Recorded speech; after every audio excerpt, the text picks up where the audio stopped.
श्री विठ्ठल रुक्मिणी मंदिरात सापडले तळघर.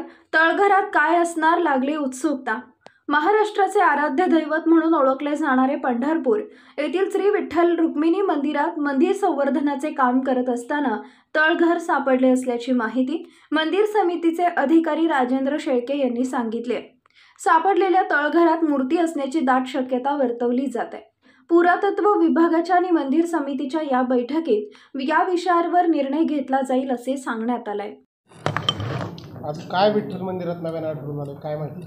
श्री विठ्ठल रुक्मिणी मंदिराचं जतन आणि संवर्धनाचं काम सुरू आहे. आपणा सर्वांना माहिती आहे की 15 मार्चपासून प्रत्यक्ष आतमध्ये गाभाऱ्यात काम सुरू केलं. गाभाऱ्यात आपण बऱ्याचशा गोष्टी जीर्णोद्धार आणि जतनाच्या केलेल्या आहेत आणि तेव्हापासून पदस्पर्श दर्शन बंद होतं.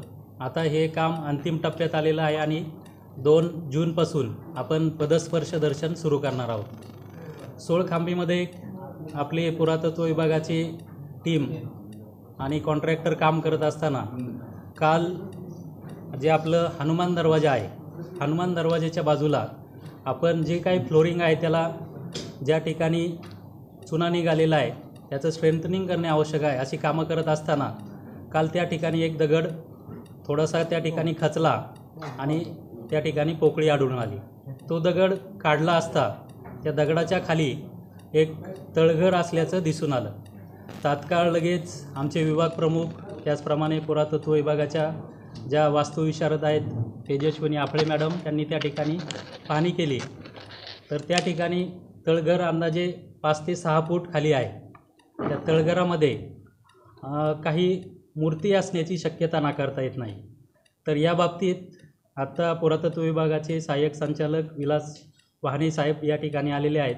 त्याचप्रमाणे मंदिर समितीचे सहअध्यक्ष गहिनीनाथ महाराज हे थोड्या वेळात मंदिरात दाखल होतील.